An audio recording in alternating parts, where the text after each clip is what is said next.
Hello everyone and welcome to another video upon the channel.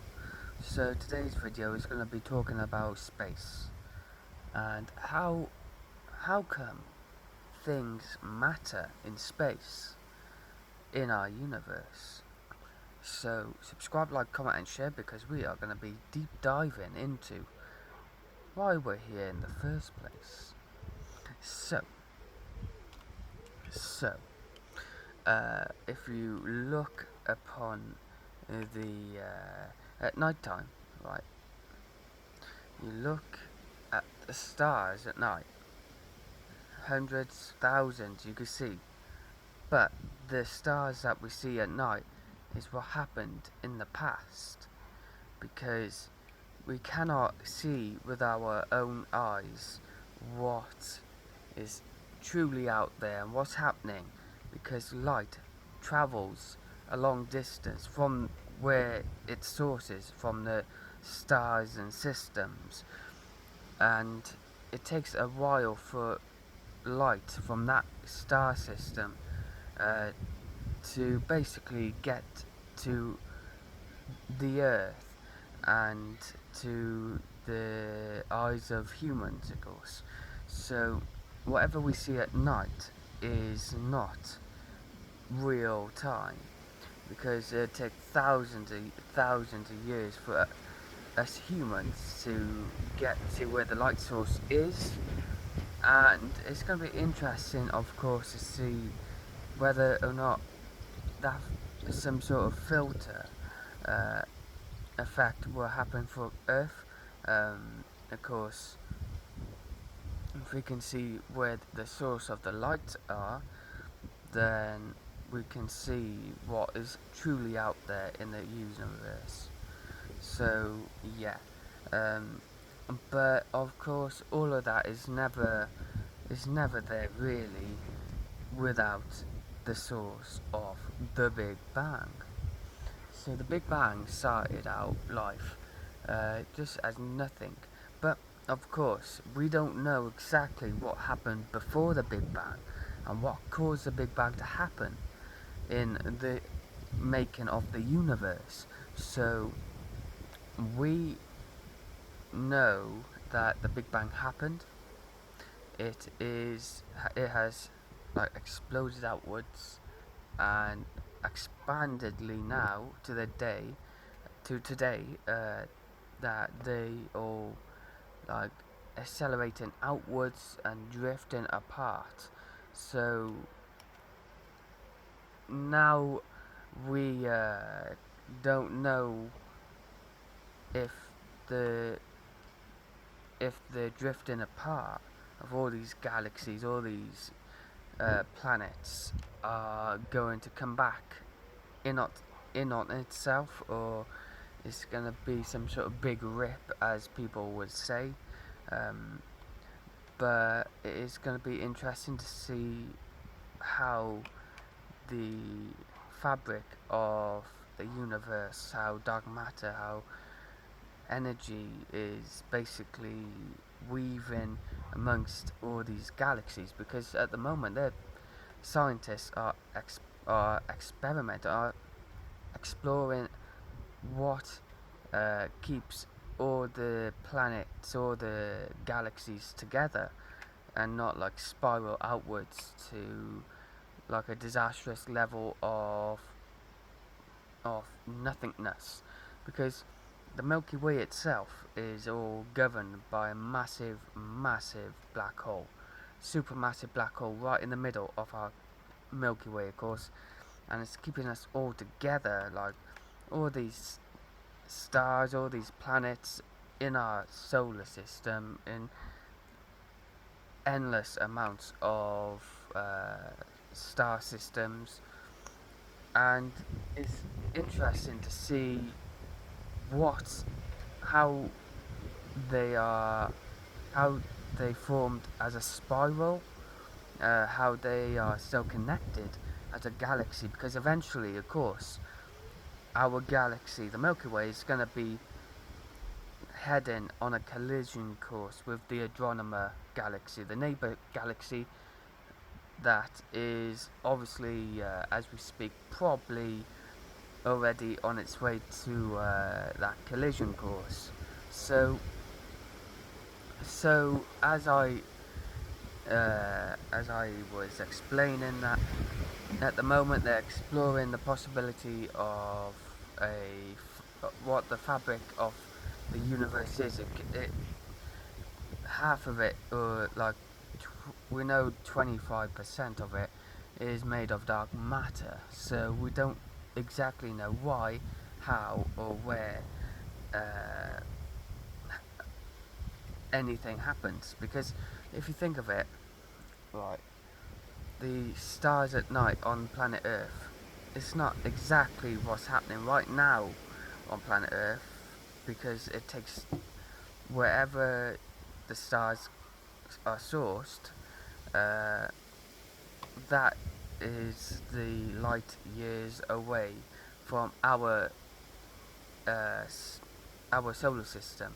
So it takes light a very long way from that solar system, like light years away, to reach our solar system and the naked eye from human eyes. So whatever we see at night, like the stars, is never is not never gonna be exactly in real time. So that is one thing to look out for. Okay, and then we have the fate of planet Earth, of course. Now, the sun, beautiful as it is today, uh, it is not gonna last much longer.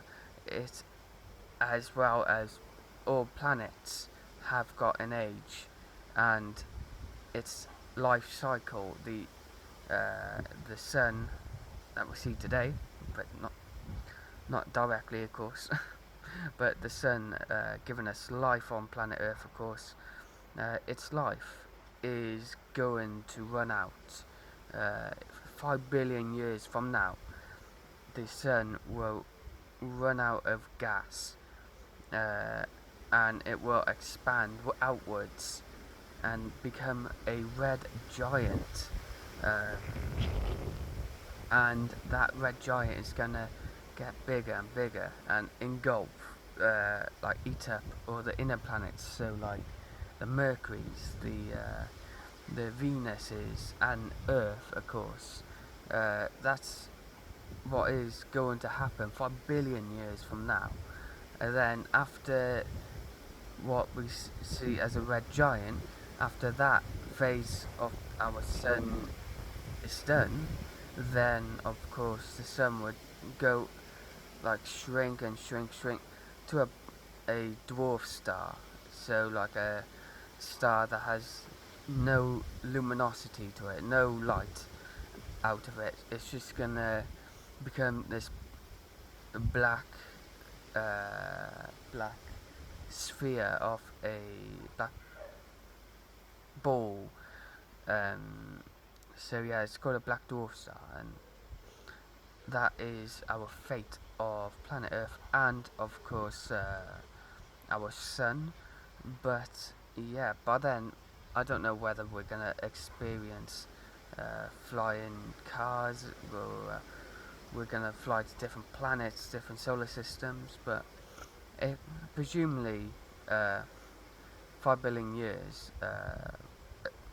Earth is still standing, and Earth is still habitable, because years and years going to that date, the sun's just gonna get bigger. It's gonna get hotter on Earth. So eventually, of course, as humans, won't even experience the end of the sun, because it's gonna get so hot on this planet.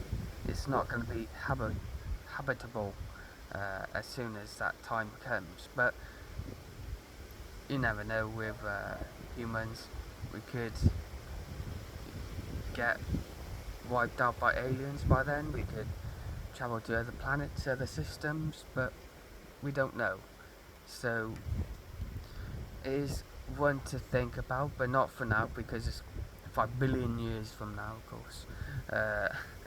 So yeah, so other things to talk about space, of course, is of course I mentioned that the Andromeda Galaxy is on its collision course with the Milky Way. So the Milky Way, as we know, we're living on a planet, a rocky planet, of course, in a solar system located in the Milky Way, and that Milky Way is going to somewhat collide with another galaxy, the Andromeda Galaxy, but this won't happen for another couple billion years. So maybe that might, of course, might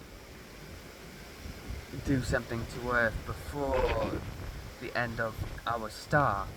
So it's going to be interesting to see what happens there. But of course,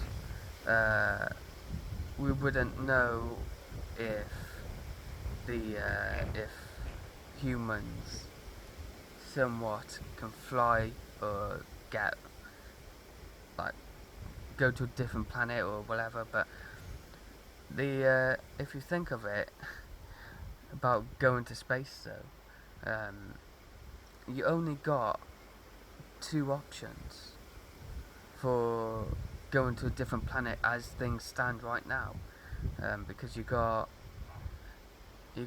your inner planets that you can't really go on because they'll melt or they'll all of you basically as soon as you touch the uh, the the surface of Venus, because it's full of gas and all that, and whatever it lands on there melts instantly. You can't go to Mercury, of course, rocky world, but it's too close to the sun because so you're burned to a crisp. But you can't go to any of the outer planets uh, like Jupiter, Saturn, Venus, Uranus, and Neptune, and even Pluto because they're full of gas giants, of course. Um, so the only viable option at the moment is Mars, and unless we can travel to a different solar system, I don't think we have the technology at the moment to move to other planets. So maybe only Mars is the only place for Earth to be, but we don't know that until years and years down the line. So yeah, that is all my knowledge for part 1, but join me for part 2 another time when I talk more about black holes and time and space. Thank you for watching a part 1 of Samuel Reeney's science documentary. I don't know, but thank you for watching. Subscribe, like, comment and share, and I will, of course, see you guys next time.